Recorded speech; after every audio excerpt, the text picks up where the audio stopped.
하나님 말씀 보겠습니다. 하나님 말씀은 구약 성경 다니엘서 5장 1절에서 12절까지 말씀 보겠습니다. 구약 성경 다니엘서 5장 1절에서 12절까지 하나님 말씀 보겠습니다. 벨사살 왕이 자기 귀족 1000명을 위하여 큰 잔치를 베풀고 그 1000명 앞에서 포도주를 마시니라. 벨사살이 포도주를 맛보며 명령하여 자기 아버지 느부갓네살이 예루살렘의 성전에서 탈취한 금 그릇들과 은 그릇들을 가져오라고 하였으니 이것은 왕과 그의 통치자들과 아내들과 첩들이 그것들로 마시려 함이었더라. 이에 그들이 예루살렘에 있던 하나님의 집의 성전에서 탈취한 금 그릇들을 가져오매 왕과 그의 통치자들과 아내들과 첩들이 그것들로 마시더라. 그들이 포도주를 마시고는 금과 은과 녹과 새와 나무와 돌로 된 신들을 찬양하니라. 바로 그때 사람의 손에 손가락들이 나와서 등잔대 맞은편에 왕궁의 회칠한 벽에 글을 쓰는데 왕이 글을 쓰는 손의 일부를 보니라. 그때 왕의 안색이 변하고 그가 자기 생각들로 말미암아 근심함으로 그의 허리뼈 마디들이 풀리고 그의 무릎이 서로 부딪히매 왕이 크게 소리를 질러 별을 살피는 자들과 갈대아 사람들과 점쟁이들을 데려오게 하고는 바빌론의 지혜자들에게 말하여 이르되 누구든지 이 글을 읽고 그것의 해석을 내게 보이는 자에게는 내가 주홍색 옷을 입히고 그 목걸이를 그의 목에 걸어주며 왕국의 셋째 치리자로 삼으리라 하니라. 그때 왕의 모든 지혜자들이 들어왔으나 그들이 능히 그 글을 읽지 못하며 왕에게 그것의 해석을 알려주지도 못하더라. 이에 벨사살 왕이 크게 근심하여 그에게서 안색이 변하였으므로 그의 귀족들도 놀라니라.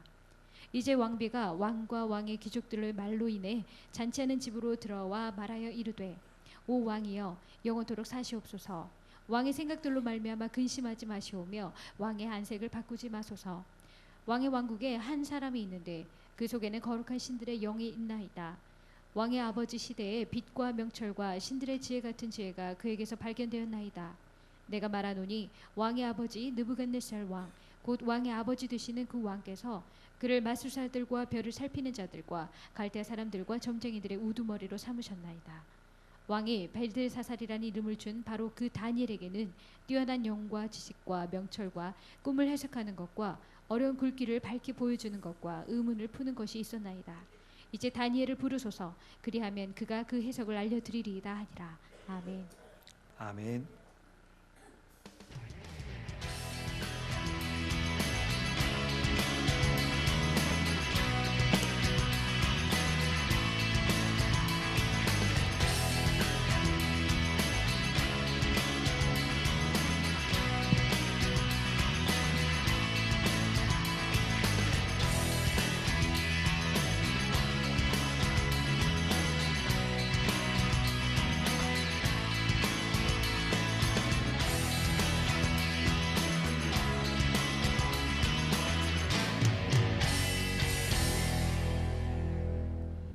네, 즐거운 주일 아침입니다. 제가 여러분들 드릴 말씀은 큰 주제는 다니엘서에 나타난 하나님의 나라고요. 소주제는 벨사살의 번영과 몰락이라는 제목을 가지고 하나님의 말씀을 전하기를 원합니다.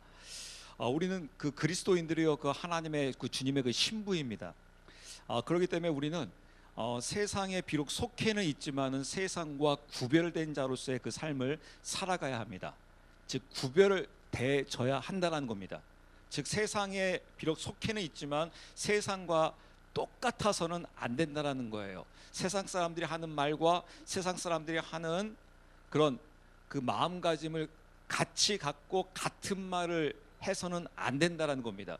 그리스도인들은 하나님의 마음을 갖고 하나님께서 과연 이런 상황 속에서 저런 상황 속에서 하나님께서는 과연 어떻게 말씀하시고 과연 하나님의 그 뜻이 무엇일까, 그 하나님의 그 뜻을 분별하여서 나가야 된다는 것이죠. 즉 세상은 여러분 육을 쫓아갑니다. 그 육을 쫓아가기 때문에 그 세상과 동일하게 생각하고 동일하게 말한다고 하게 되게 되면 그때 여러분 자신을 비춰봐야 합니다. 내가 세상과 동일한 생각을 갖고 있고 동일한 말을 하고 있다고 하게 되면 무엇인가에 문제가 있는 것입니다. 왜냐하면 우리 그리스도인들은 달라야 하기 때문에 그렇습니다. 그래서 하나님께서 우리에게 하나님의 그 말씀을 주시고 있는 것을 볼 수가 있어요. 그래서 그리스도인들은 뭔가 이 상황 속에서 저런 상황 속에서 과연 하나님께서 뜻하시는 바가 과연 무엇인가 그것을 알고 그것을 쫓아갈 수 있어야 돼요. 그랬을 때 그리스도인들은 야, 뭔가 다르구나. 세상 사람들이 볼 때 그리스도인들은 뭔가 다르구나. 왜냐하면 여러분, 다니엘서 말씀을 보게 되게 되면 오늘은 저희가 그 느부갓네살의 그 아들 벨사살 그 왕을 볼 텐데, 벨사살 왕도 그랬고요, 이 벨사살 왕의 아버지였던 느부갓네살도 그렇고요, 그 바빌론에 살고 있는 모든 사람들이 다니엘을 보면서 이렇게 얘기합니다. 다니엘은 뭔가 우리와 다르다라고 이야기를 합니다. 즉 다니엘이 생각하고 다니엘이 행동하고 다니엘이 말하는 것을 보게 되면 인간으로서 우리와 똑같아야 되는데, 쟤도 인간이요, 나도 인간이요, 또 때론 쟤도 권력자요, 나도 권력자요 하는 그 똑같은 인간임에도 불구하고 다니엘을 보면서 쟤는 우리와 다른 아이다. 왜냐하면 다니엘에게는 다른 영이 있습니다.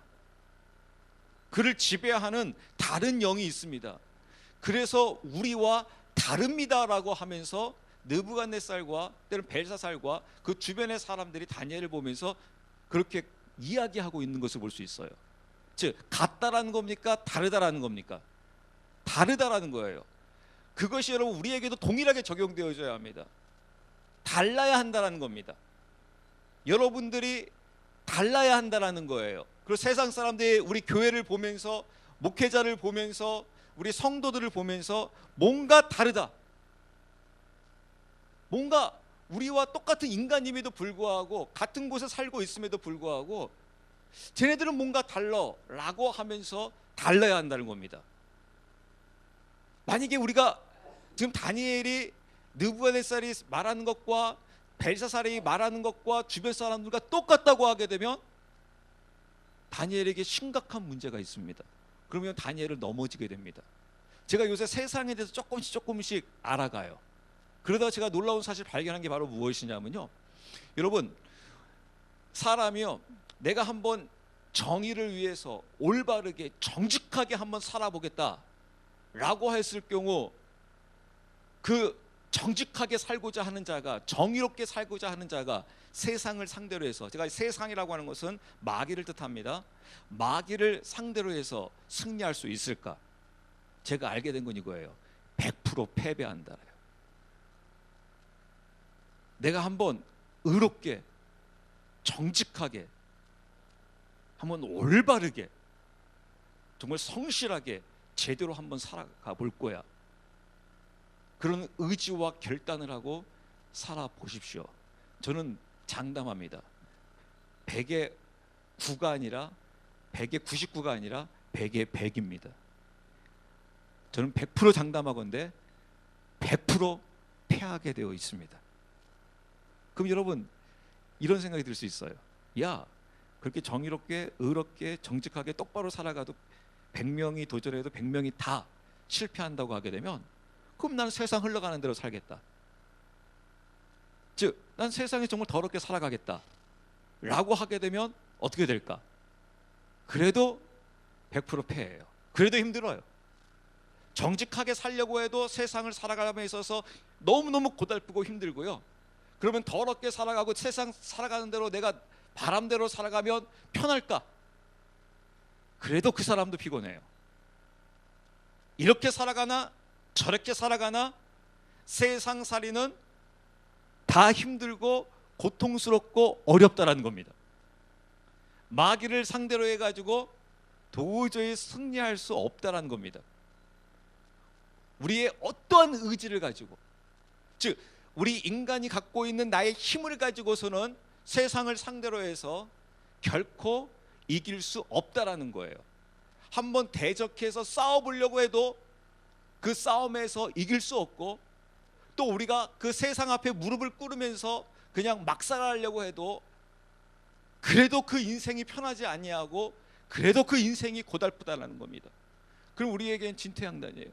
어쩌란 말인가? 어쩌란 말인가? 이래도 힘들고 저래도 힘들고, 그럼 과연 우리는 어떻게 할 수 있단 말이냐? 제가 그것을 바르게 알게 됐었어요. 바르게 알게 됐어요. 이래나 저래나 우리 인간은 승리할 수 없구나. 그러면 과연 어떻게 해야 한단 말인가? 나 이 다니엘서에서 여러분 정확하게 그것을 알려주고 있어요. 다니엘은 이것을 어떻게 승리할 수 있었지?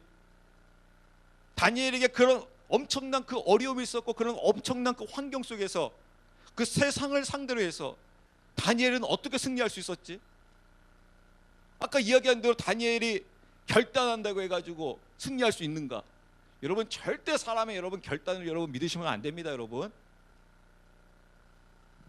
앞으로 여러분들도 엄청난 결단을 할 것이고 엄청난 헌신을 한다고 노력하실 것입니다. 한 예가 바로 무엇입니까? 여러분 결혼할 때 여러분 다 결단하잖아요. 정말 사랑해서 결혼한 거잖아요. 정말 목숨 바쳐서 절대 변하지 않을 것이다 라고 그러면서 결단과 결심하면서 하잖아요. 그리고 몇 년 안 가서 곧바로 생각하는 건 바로 무엇입니까? 내가 왜 저 인간을 만났을까? 라고 하면서 후회하기 시작합니다. 고통 속에 살아가기 시작합니다. 그 한 분 한 분들 그 속을 들여다보게 되면요, 속이 아니라고 합니다. 때로 내가 얘네들 때문에 할 수 없이 살아간다고 합니다. 그나마 자식에 대한 소망과 희망을 바라보고 살다가 또 나중에 그 자녀가 또 실망시켜버리게 되게 되면 나중에 그 소망마저 다 잃어버려요. 내 인생이 너무나 허무하고 너무 헛되게 보여져요. 근데 여러분 그런 결단과 그런 결심들이 사실은 거짓의 결단과 결심이 사실은 아니에요. 정말 사랑했기 때문에 결혼한 것이고 정말 해보고자 결단한 거예요. 근데 문제는 바로 무엇이냐면 그 아무리 강력한 그 의지와 결단을 갖고 있다 할지라도 아까 말씀드린 세상 지금 마귀를 상대로 해가지고 승리할 길이 없어요. 방법이 없어요. 다니엘도 다니엘의 결단과 결심으로 승리한 것이 아니라는 것입니다. 그럼 어떻게 해서 다니엘이 승리할 수 있었느냐? 다니엘에게 그 느부갓네살이 벨사살이 고백하는 것처럼 그에게는 다른 영이 있다는 거예요. 그 다른 영이 그에게 힘을 불어 넣어주고 있다는 겁니다. 즉 힘의 근원이 여러분 절대 이렇게 생각하시면 안 됩니다. 이걸 여러분 바르게 하셔야 돼요. 힘의 근원이 나에게서 나오는 게 아니에요. 나에게서는 힘의 근원이 없어요. 근데 여러분 자꾸 제가 왜 이것을 자꾸 강조하냐면 자꾸 여러분 스스로도 마찬가지고 다른 사람에게 자꾸 여러분들 강조하는 건 바로 무엇이냐면 결단이에요. 너의 노력, 너의 결단, 너의 최선. 여보 결단 좀 해. 결단을 해. 직장에서도 아자 결단. 힘내자. 용기를 내자. 긍정적으로 생각하자. 그리고 결단해. 열심히 할 걸로. 아들아 결단해. 딸아 결단해. 각서 써. 노력해봐. 힘내봐. 라고 한들 그것은 여러분 결국엔 다 무너지게 되어 있다는 거예요.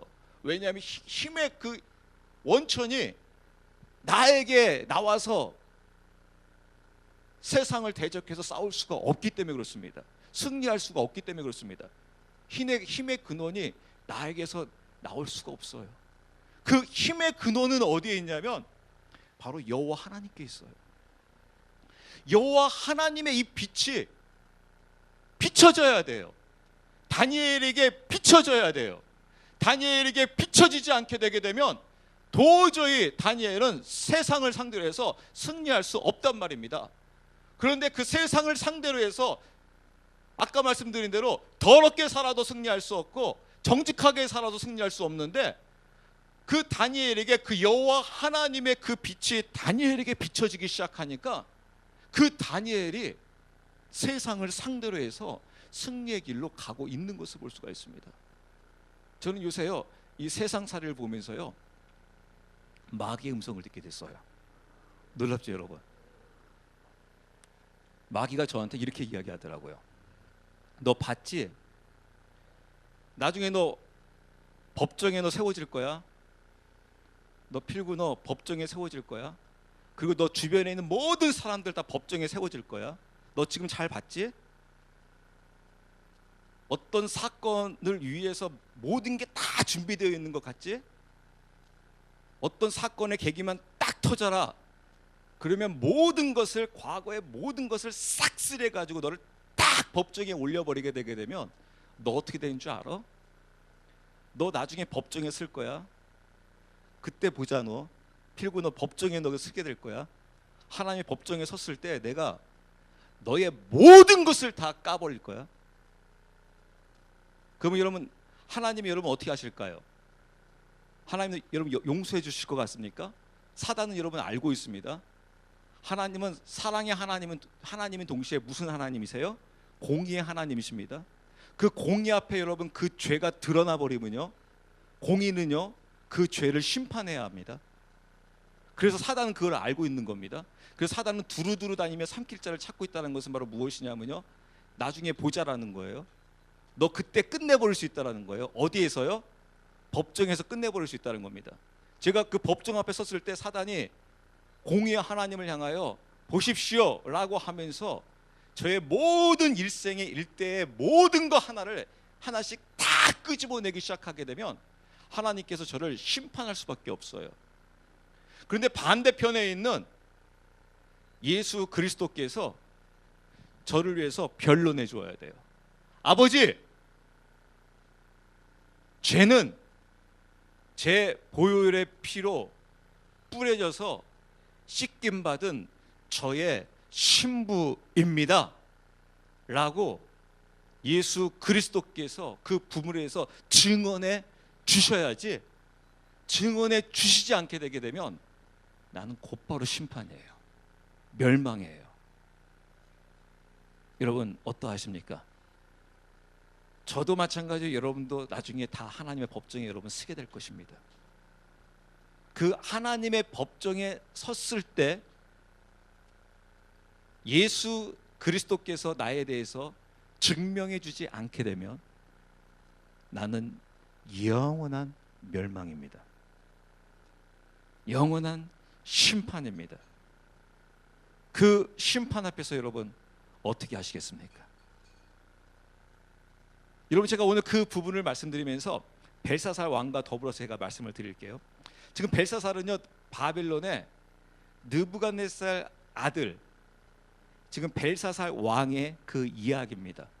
그 이야기를 보면서 제가 여러분들에게 이 부분을 말씀드리도록 하겠습니다. 한번 5장 1절부터 한번 말씀 보겠습니다. 5장 1절부터. 벨사살 왕이 자기 귀족 1000명을 위하여 큰 잔치를 베풀고 그 1000명 앞에서 포도주를 마시니라. 네, 벨사살 왕이 귀족 1000명들을 초대해서 잔치를 베풀었습니다. 그러면서 지금 그들이 무엇을 마시고 있어요? 포도주를 마시고 있습니다. 포도주를 마시고 있어요. 2절 말씀 보겠습니다. 벨사살이 포도주를 맛보며 명령하여 자기 아버지 느부갓네살이 예루살렘의 성전에서 탈취한 금 그릇들과 은 그릇들을 가져오라고 하였으니 이것은 왕과 그의 통치자들과 아내들과 첩들이 그것들로 마시려 함이었더라. 이에 그들이 예루살렘에 있던 하나님의 집의 성전에서 탈취한 금 그릇들을 가져오매 왕과 그의 통치자들과 아내들과 첩들이 그것들로 마시더라. 그들이 포도주를 마시고는 금과 은과 놋과 새와 나무와 돌로 된 신들을 찬양하니라. 네, 여기서 여러분 무슨 일이 벌어지냐면요, 그 벨사살 왕의 아버지 때인 느부갓네살 때 그 예루살렘 그 성과 성전이 파괴가 이루어집니다. 그리고 예루살렘 하나님의 민족인 예루살렘 그리스도인들은, 즉 하나님의 민족들은 1차, 2차, 3차에 걸쳐 가지고 포로로 끌려갑니다. 그리고 그 성전에 있던 그 기구들이, 성전이 파괴되면서 그 기구들을 이 바빌론으로 옮기고 그 바빌론의 창고에 놓았습니다. 근데 그 아들인 벨사살이 잔치를 하면서 포도주를 마시면서 그 성전에 있는 기구들을 가져오라고 합니다. 왜냐하면 지금 자신이 초대한 그 귀족들, 또 아내들, 그 첩들을 대상으로 해가지고 그 성전의 기구를 가지고 자신들의 그 쾌락, 즉 즐기는데 사용하겠다라는 겁니다. 즉 그걸로 포도주를 마시겠다라는 겁니다. 이 장면을 보면서 여러분들은 어떠한 생각이 드십니까? 이 장면을 보면서 여러분 이제 그 부분에서 과연 하나님께서 어떻게 하실까? 한번 여러분 보도록 하겠습니다. 5절 말씀 보고 제가 그 부분을 좀 뒤에서 설명해 드릴게요. 5절부터 말씀 봅니다. 바로 그때 사람의 손에 손가락들이 나와서 등잔대 맞은편에 왕궁의 회칠한 벽에 글을 쓰는데 왕이 글을 쓰는 손의 일부를 보니라. 그때 왕의 안색이 변하고 그가 자기 생각들로 말미암아 근심함으로 그의 허리뼈 마디들이 풀리고 그의 무릎이 서로 부딪히매 왕이 크게 소리를 질러 별을 살피는 자들과 갈대아 사람들과 점쟁이들을 데려오게 하고는 바빌론의 지혜자들에게 말하여 이르되 누구든지 이 글을 읽고 그것 해석을 내게 보이는 자에게는 내가 주홍색 옷을 입히고 금 목걸이를 그의 목에 걸어주며 왕국의 셋째 칠의자로 삼으리라 하니라. 그때 왕의 모든 지혜자들이 들어왔으나 그들이 능히 그 글을 읽지 못하며 왕에게 그것 해석을 알려주지도 못하더라. 이에 벨사살 왕이 크게 근심하여 그에게서 안색이 변하였으므로 그의 귀족들도 놀라니라. 이제 왕비가 왕과 왕의 귀족들의 말로 인해 잔치하는 집으로 들어와 말하여 이르되 오 왕이여 영원토록 사시옵소서. 왕의 생각들로 말미암아 근심하지 마시오며 왕의 안색을 바꾸지 마소서. 왕의 왕국에 한 사람이 있는데 그 속에는 거룩한 신들의 영이 있나이다. 왕의 아버지 시대에 빛과 명철과 신들의 지혜 같은 지혜가 그에게서 발견되었나이다. 내가 말하노니 왕의 아버지 느부갓네살 왕 곧 왕의 아버지 되시는 그 왕께서 그를 마술사들과 별을 살피는 자들과 갈대아 사람들과 점쟁이들의 우두머리로 삼으셨나이다. 왕이 벨드사살이라는 이름을 준 바로 그 다니엘에게는 뛰어난 영과 지식과 명철과 꿈을 해석하는 것과 어려운 글귀를 밝혀 보여주는 것과 의문을 푸는 것이 있었나이다. 이제 다니엘을 부르소서. 그리하면 그가 그 해석을 알려드리리라 하니라. 네, 지금 이 벨사살이요, 그 성전의 기구를 가지고 자신의 쾌락을 위해서 지금 즐기는데 사용하고 있습니다. 그때 손이 나타나 벽에 글을 쓰기 시작해요. 그 장면을 목격한 이 벨사살 왕이요, 어떻게 됐냐면 6절 말씀 보게 되니까 그의 얼굴에 안색이 변하고 그가 자기 생각들로 말미암아 근심함으로 그의 허리뼈 마디마디들이 풀리고 그의 무릎이 서로 부딪히면서 그가 발발발 떨고 그 있는 장면을 우리가 보게 됩니다. 제가 여러분들에게 한번 이렇게 한번 물어보고 싶어요. 여러분, 성전이라고 하면 성전이 여러분 무엇입니까? 하나님이 거하시는 전을 성전이라고 합니다. 특히 여러분, 우리는 이 성전, 이 성막 이 부분을 보면서 이 성전 중에서도 그 하나님은 이 뜰, 성소, 지성소 이렇게 했을 때 이 하나님은 어디에 계시죠? 지성소에 계시죠. 그러면 여러분, 지성소만 성전입니까? 아니면 이 지성소를 비롯해서 이 모든 이 뜰들이 다 성전입니까? 성전이라고 했을 때는 지성소를 비롯해서 그 뜰 모든 부분을 포함하고 있는, 여러분이 성막을 보게 되게 되면 여기 지성소만 성전이 아니라 이 전체가 다 무엇입니까? 성전입니다. 성전이에요. 그런데 여러분, 중요한 게 여기에 있습니다. 성전이 더럽혀지게 되면 그 성전이 여러분 어떻게 되었습니까? 지금 솔로몬에 의해서 하나님의 성전이 지어졌습니다. 너무나도 아름답게 귀하게 그 성전이 지어졌어요. 그러면서 하나님께서는 그 성전의 지성소에 하나님의 임재가 임하고 있었습니다. 그렇지만 그럼에도 불구하고 그 성전이 나중에 더럽혀지게 되니까 하나님께서 돌아오라 돌아오라 이야기함에도 불구하고 저번 주에도 여러분에게 말씀드린 대로 북이스라엘과 남유다로 갈라져서 그 북이스라엘이 완전히 하나님을 등지고 살아가게 되니까 하나님께서 그 북이스라엘 그 신부에게 내가 너에게 이혼 증서를 주노라 라고 하게 되자 그 이혼 증서를 그 북이스라엘이 받게 되자 나중에 그 아시리아에 의해서 완전히 북이스라엘이 완전히 초점 박살이 났습니다. 그러면서 주님께서 말씀하십니다. 북이스라엘이 그 이혼 증서를 받아들여서 그 북이스라엘이 작살났음에도 불구하고 그 남유다가 그것을 돌이키지 아니하더라.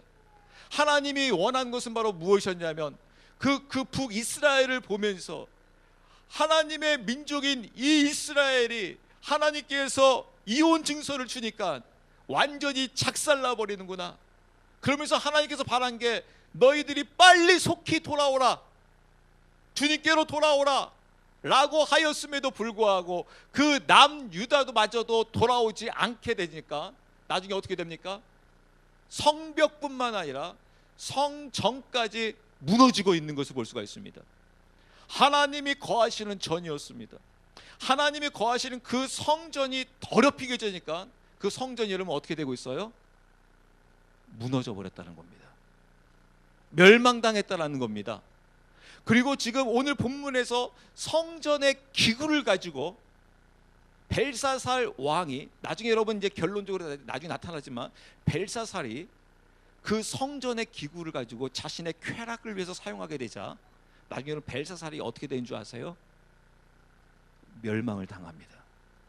제가 지금 여기서 여러분께 좀 강조하는 것은 바로 무엇이냐면요, 중요하게 보는 포인트가 바로 무엇이냐면요, 성전이 더럽혀지고 성전의 기구가 쾌락에 이용되게 되자 그 성전이 무너질 뿐만 아니라 그 성전을 가지고 쾌락 속에 즐긴 자마저도 어떻게 됩니까? 벨사살 왕도 멸망을 당하고 있는 것을 볼 수가 있습니다. 여러분, 이거 사실을 아셔야 됩니다. 성전이 더럽혀지게 되면요, 그 성전이라 할지라도 그 성전은 멸망받게 되어 있습니다. 제가 왜 이 말씀을 드리는 줄 아십니까? 예수님께서 말씀하셨습니다. 이제는 너희가 성전이다. 내가 이제는 너희 한 사람 한 사람 너한테 거하겠다. 즉 우리의 영인 지성소에 거하시겠대요. 그럼 아까 제가 말씀드린 여러분, 지성소에 거하기 때문에 지성소만 성전입니까? 여러분, 우리의 육도 성전입니까? 네, 우리의 육, 혼, 영 성전입니다. 우리 전체가 성전입니다. 그럼 여러분, 그 성전이 더럽혀지면 어떻게 되겠습니까? 성경에서는 그 부분을 좀 이야기하고 있는 겁니다. 네가 지금 성전이야. 그 성전이 더럽혀지면 그 성전 무너진다. 멸망당한다. 그 성전을 계속해서 더러운 길로 가게 하겠느냐? 지금 말씀을 통해서 우리에게 보여주고 있는 거예요. 지금 남유다에다가 북이스라엘을 보여주었어요. 이스라엘 나의 민족이요 나의 신부다. 신부가 더럽혀지고 있으니까 그 신부에게 하나님께서 신랑이 이혼 증서를 주어요. 그런데 이제 남유다, 너희들이 이것을 보면서 안 돌이킬래? 그건 바로 뭐예요? 곧 너도 이제 멸망당하게 된다.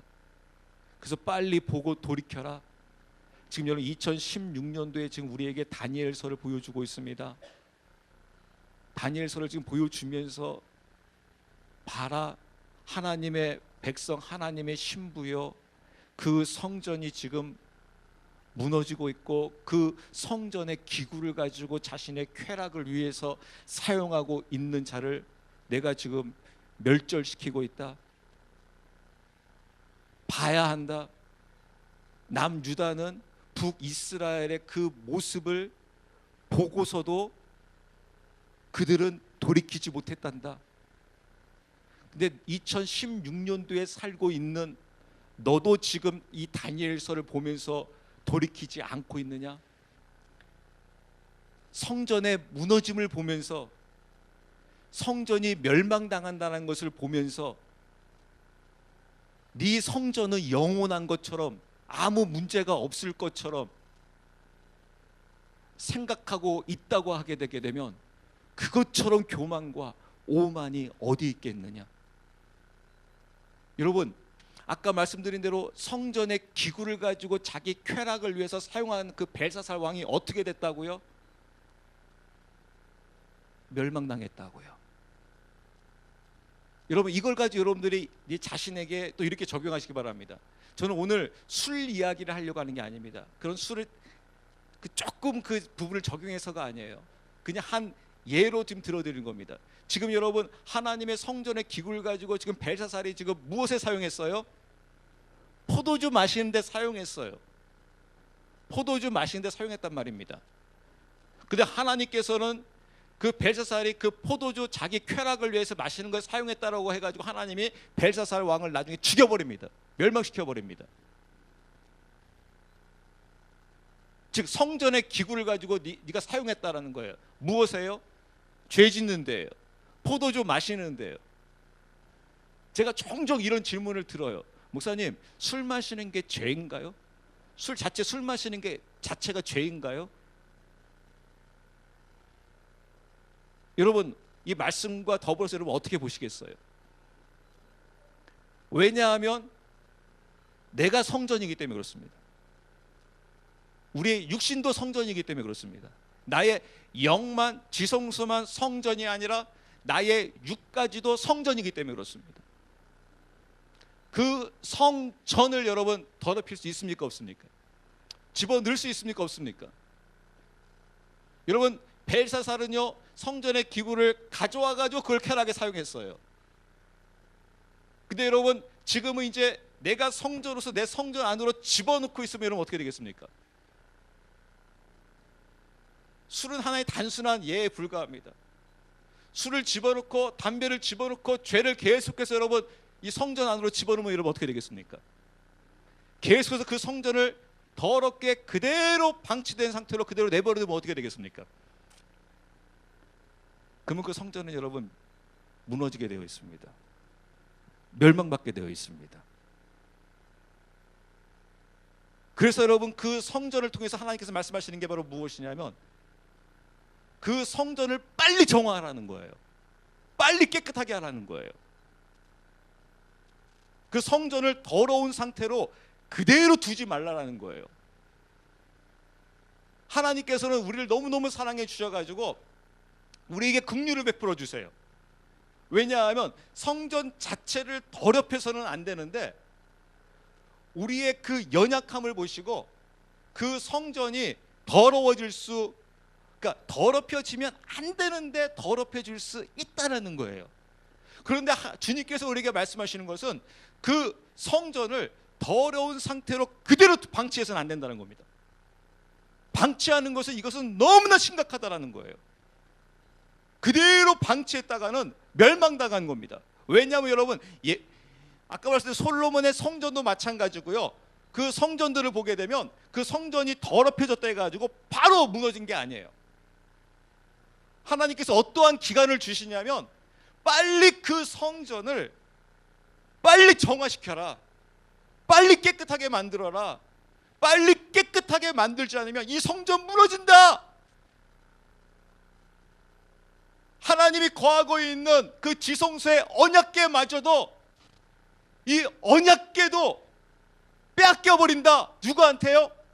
이방인한테.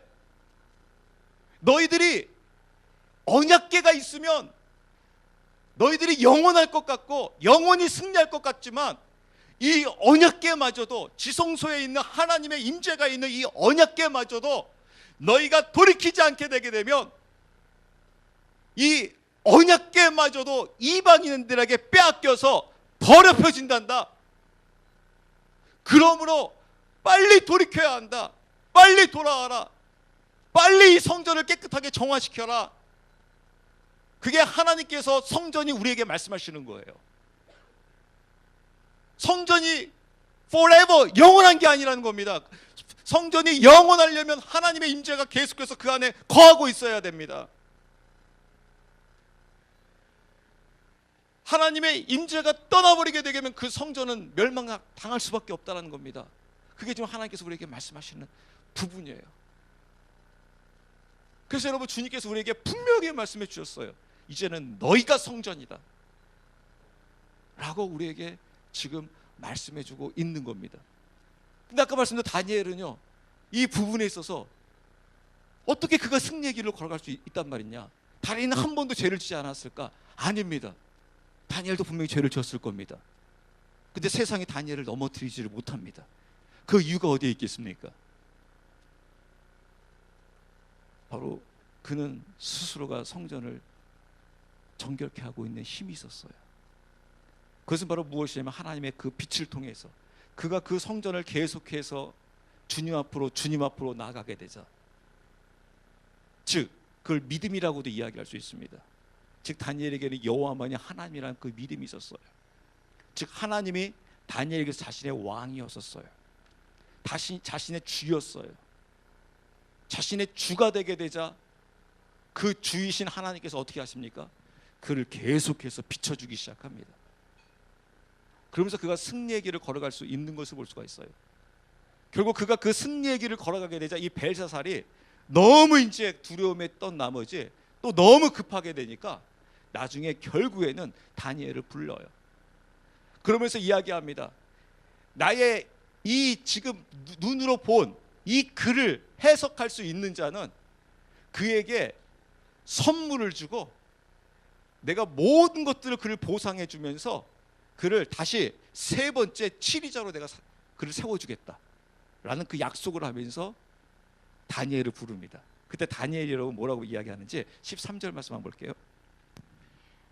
그때 다니엘이 왕 앞에 이끌려 나오매 왕이 다니엘에게 말하여 이르되 네가 네 아버지 왕이 유대인 거주지에서 데려온 유다의 포로된 자들의 자손에 속한 그 다니엘이냐? 계속요. 14절. 내가 너에 대하여 들었는데 내 속에는 신들의 영이 있으며 빛과 명철과 뛰어난 지혜가 내게서 발견되었다 하는도다. 내가 아까 말씀드린 대로 지금 벨사살이 다니엘 보면서 이야기하죠. 너에겐 다른 영이 있다. 우리와 다른 영이 있다. 그가 바로 이제 그는 아주 뛰어난 다른 영이 있다라고 고백하면서 15절. 지금 지혜자들과 별을 살피는 자들을 내 앞에 데려다가 그들이 이 글을 읽고 내게 그것 해석을 알려주게 하였으나 그들이 능히 그것에 대한 해석을 보이지 못하였느니라. 내가 너에 대하여 들었는데 너는 해석을 할 수 있으며 의문을 풀 수 있다 하는도다. 그런즉 이제 네가 그 글을 읽고 그것의 해석을 내게 알려주면 내가 네게 주홍색 옷을 입히고 금 목걸이를 네 목에 걸어주며 왕국의 셋째 치리자로 삼으리라 하니라. 네, 지금 왕이 뭐라고 합니까? 다니엘에게 내게 주홍색 옷을 입혀주고 금목걸이를 내 목에 걸어주며 왕국의 세 번째 치리자로를 세워줄 것이다라고 약속을 합니다. 그때 17절에 다니엘이 아주 재미있는 말을 합니다. 같이 볼게요. 그때 다니엘이 왕 앞에서 응답하여 이르되 왕의 선물은 왕이 가지시며 왕의 보상은 다른 사람에게 주옵소서. 그러나 내가 왕을 위하여 그 글을 읽고 그 해석을 왕에게 알려드리리이다. 다니엘이요 아주 웃긴다는 식으로요 왕이 줄 선물 다 왕이 가지세요. 나 필요 없어요. 그 물질 그 금은보화 그냥 당신이 가지세요. 그리고 왕이 주려고 한 보상 세 번째 치리자 다른 사람한테 주세요. 나 그런 거 필요 없어요. 지금 왕 앞에요. 지금요 왕이 주겠다라는 거 다 그 필요 없어. 너의 그 자선 필요 없어. 다 너 가져.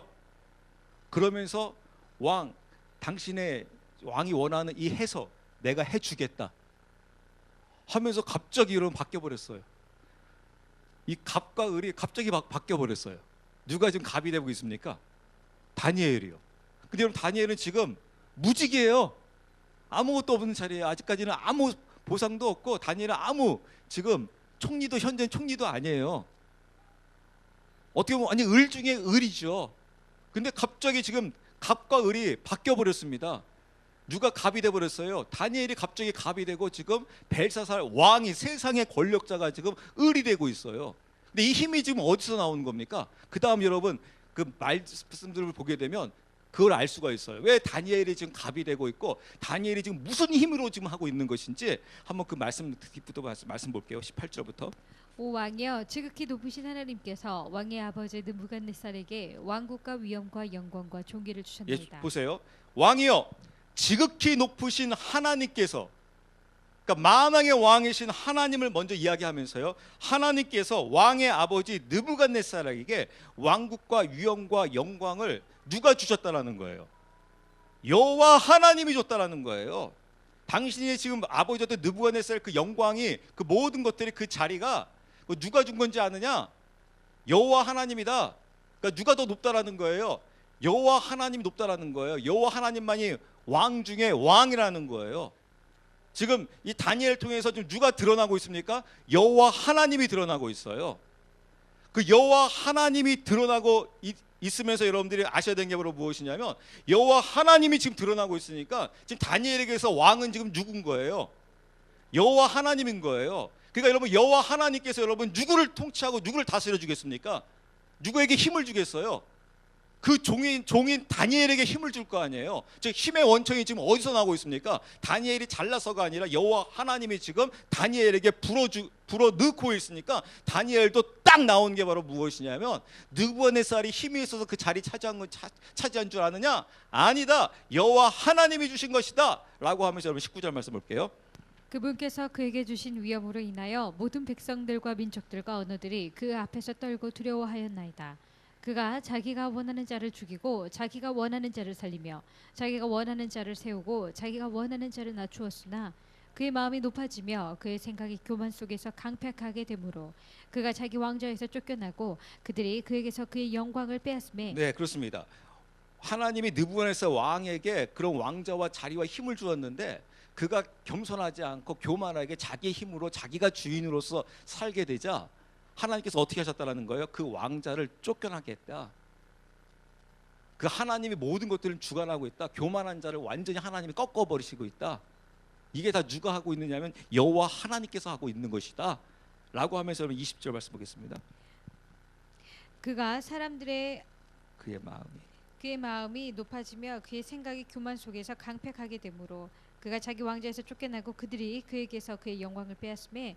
그가 사람들의 아들들에게서 쫓겨나 그의 마음이 짐승들의 마음과 같이 되고 또 그의 거처가 들나귀들과 함께하며 또 그들이 소처럼 그에게 풀을 먹임에 그의 몸이 하늘의 이슬에 젖었고 마침내 그가 지극히 높으신 하나님께서 사람들의 왕국에서 다스리시며 자신의 뜻대로 누구든지 세우사 그것을 다스리게 하시는 줄 알게 되었나이다. 네, 지금 다니엘이 느부갓네살을 이야기하면서 이 느부갓네살의 모든 것들을 하나님이 세우기도 하고 다시 넘어뜨리기도 하고 또 다시 세웠다. 이것을 지금 아들인 네가 보지 않았느냐? 그것을 지금 지적하는 거예요. 그러면서 이제 22절 말씀 보겠습니다. 오 벨사살이여, 왕은 그의 아들로서 이 모든 것을 알면서도 마음을 낮추지 아니하고 도리어 자기를 높여 하늘의 주를 대적하며 그들이 그분의 집배의 그릇들을 왕 앞으로 가져오매 왕과 왕의 귀족들과 아내들과 첩들이 그것들로 포도주를 마시고 은과 금과 녹과 새와 나무와 돌로 된 신들 곧 보지도 못하고 듣지도 못하고 알지도 못하는 신들을 찬양하며 또 하나님 즉 손에 왕의 숨을 쥐고 계시며 자신의 길을 왕의 모든 길로 삼으시는 분께는 영광을 돌리지 아니하였나이다. 네, 당신이 너무너무 교만해가지고 그 여호와 하나님을 찬양하고 하나님의 그 주인을 섬겨함에도 불구하고 네가 주인으로 멋대로 살았다. 그 모든 것을 보고 있음에도 불구하고 너는 그것을 깨닫지 못했다. 하나님이 모든 것을 쥐고 있는데 너의 그 숨을 하나님께서 쥐고 있는데 왜 네가 이 인생을 이렇게 살았느냐 라고 하면서 이제 24절부터 말씀 보겠습니다. 그러므로 그분께서 손에 일부를 보내사 이 글을 기록하게 하셨나이다. 기록된 글은 이것이니 곧 메네메네 베겔 우바르신이니이다. 그것의 해석은 이러하니 메네는 하나님께서 왕의 왕국을 세우셔서 그것을 끝내셨다는 것이요 베겔은 왕을 저울에 다니 부족함이 있다는 것이며 베레스는 왕의 왕국이 나뉘어서 메대 사람들과 페르시아 사람들에게 주어졌다는 것이니이다 하니 이에 벨사살이 명령하며 그들이 다니엘에게 주홍색 옷을 입히고 금 목걸이를 그의 목에 걸어주며 그의 관에 포고를 내려 그가 왕국의 셋째 치리자임을 알리니라. 그날 밤에 갈대아 사람들의 왕 벨사살이 죽임을 당하고 메대 사람 다리오가 그 왕국을 취하였는데 그때 그는 60세 가량이었더라. 네, 보세요. 다니엘이 그렇게 벨사살에게 이야기합니다. 네가 그 아버지 느부갓네살의 그 모든 것들을 보았음에도 불구하고 그것을 누가 했는지 아느냐? 여호와 하나님이 하셨다. 그럼에도 불구하고 네가 주인으로서 살게 되자 하나님께서 너의 왕국을 이제 멸하기로 하셨다. 그래서 이 왕국은 멸망당할 것이다. 즉 바벨론은 멸망당할 것이다. 어떻게 보면 벨사살이 보기에는 너무 웃긴 거예요. 어떻게 바벨론 세계 최강국인 이 제국이 멸망당할 수 있으랴. 근데 멸망당한다라는 거예요. 그래서 멸망당하고 누가 세워지냐면 28절 말씀 보게 되면 메대 사람과 페르시아 사람들에게 주어졌다는 것이니이다. 예언을 해버립니다. 지금 바벨론 시대임에도 불구하고 멸망당한다는 겁니다. 너 왕국도 끝난다는 겁니다. 너의 왕국뿐만 아니라 바벨론도 끝난다라는 거예요. 그 누가 세워진다라는 거예요? 메대 사람이 세워지게 되고 나중에 페르시아 사람이 세워지게 될 것이다라고 이야기를 합니다. 그러면서 그가 그 벨사살 왕이 무엇을 하냐면 여러분 이걸 잘 보셔야 됩니다. 그 이야기를 듣고 이 벨사살이 다니엘에게 주홍색 옷을 입혀주고 금목걸이로 그의 목에 걸어주며 그의 관에 포고를 내려 그의 왕국의 셋째 치리자임으로 세웠더라. 근데 여기서 굉장히 중요한 게 있어요. 벨사살이요 다니엘을 말을 듣고 떠올리면서 다니엘을 자기가 약속한 대로 세워줬습니다. 근데 문제는 바로 무엇이냐면 벨사살에게 지금 무엇이 이루어지지 않고 있습니까? 정말 중요한 건 바로 무엇이냐면 그가 여호와만이 이제 하나님이심을 믿고 그의 그 죄를 회개하여 돌이켜야 합니다. 다니엘 세워주는 게 아닙니다, 여러분. 다니엘 세워주는 걸로 회복이 이루어지는 게 아닙니다.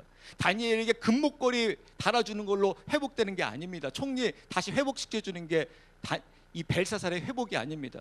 벨사살의 회복은 바로 무엇이냐면 그가 이제 하나님을 자신의 하나님으로 믿어야 합니다. 그러면 자신의 그 죄를 돌이켜야 합니다. 근데 그 벨사살이 돌이키지 아니해 버렸습니다. 그러자 어떠한 일이 벌어졌냐면 30절 말씀 보게 되니까 갈대 사람의 왕 벨사살이 죽임을 당하고 그날 밤에 멸망당하고 있는 것을 볼 수가 있습니다.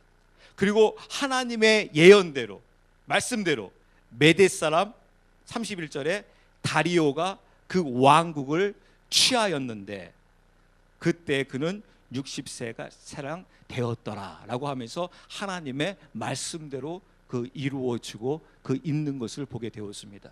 이 모든 것들 누가 주관하고 있습니까? 여호와 하나님이 주관하고 있고 그 여호와 하나님이 주관하고 있기 때문에 계시록에서도 이야기합니다. 나는 알파와 오메가다.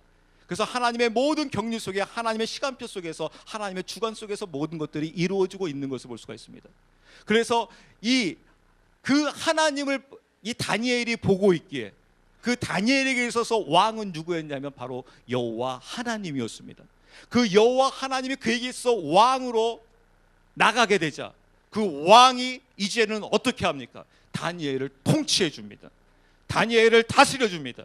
하나님은요, 아까 제가 몇 주 전에 말씀드렸는데 비록 하나님께서 온 우주 만물을 창조하시고 모든 인간들을 하나님께 주관 속에 있지만 그럼에도 불구하고 그가 자신의 의지를 가지고 이제는 하나님이 저의 왕이십니다 라고 고백하면서 무릎 꿇지 않는다면 하나님께서 그를 통치할 수가 없습니다. 왜냐하면 우리에게 자유의지를 주셨기 때문에 그렇습니다. 그렇지만 그가 그 자유의지를 가지고 이제 여호와 하나님을 향하여 하나님만이 저의 왕입니다라고 하나님 앞에 무릎을 꿇고 나가게 되게 되면 하나님만 이제 의지하며 나가게 되게 되면 하나님께서 이제 그를 통치하기 시작합니다. 그를 통치하기 시작하시자 여러분 무슨 일이 벌어집니까? 다니엘을 어느 누구도 손을 대지를 못합니다. 세상에 어떠한 권력을 가지고도 어떠한 종교 힘을 가지고도 어떠한 정치 힘을 가지고도 그 다니엘을 흔들지를 못합니다. 어느 누구도 흔들 수가 없습니다. 여러분 지금 우리 한국교회 이 시대에 하나님께 주신 메시지는 바로 무엇이겠습니까? 사람 의지하지 말라는 것입니다. 벨사살 왕에게 보여줍니다. 느부갓네살 누가 세워준 거냐? 하나님이 세워줬다. 누가 멸망시킨 거냐? 하나님이 멸망시키셨다. 세운 거 누가 세운 거냐? 하나님이 세우셨다. 그러므로 너희들이 정말 바라고 무릎 꿇을 대상이 누구냐? 여호와 하나님이라는 겁니다. 지금 우리 한국교회 한국에 하나님께서 보여주고 있습니다. 이 한국교회 누가 세우겠느냐? 하나님이 세워준다는 겁니다. 누구에서 멸망당하겠냐? 하나님이 멸망당한다는 겁니다. 누구에 다시 회복될 수 있겠느냐? 하나님에서 회복되어진다는 겁니다. 어떤 사람에서 어느 누구에서 회복되고 세워지는 것이 아닙니다. 오직 우리가 하나님 앞에 이제 무릎을 꿇어야 할 때입니다. 이 시대를 보면서 말씀을 보면서 우리가 무릎 꿇을 때 대상은 바로 하나님이 에게 무릎을 꿇고 하나님이여 저를 통치하시고 우리 가정을 통치하시고 이 교회를 통치하시고 이 민족을 통치하여 주시옵소서라고 하면서 하나님 앞에 우리가 무릎을 꿇고 나갔을 때 하나님께서 우리를 통치하여 주시고 우리를 이끌어 주실 때 그 어느 누구도 흔들 수 없는 그런 다니엘처럼 우리나라가 굳건히 설 수 있으리라 믿습니다. 기도합니다.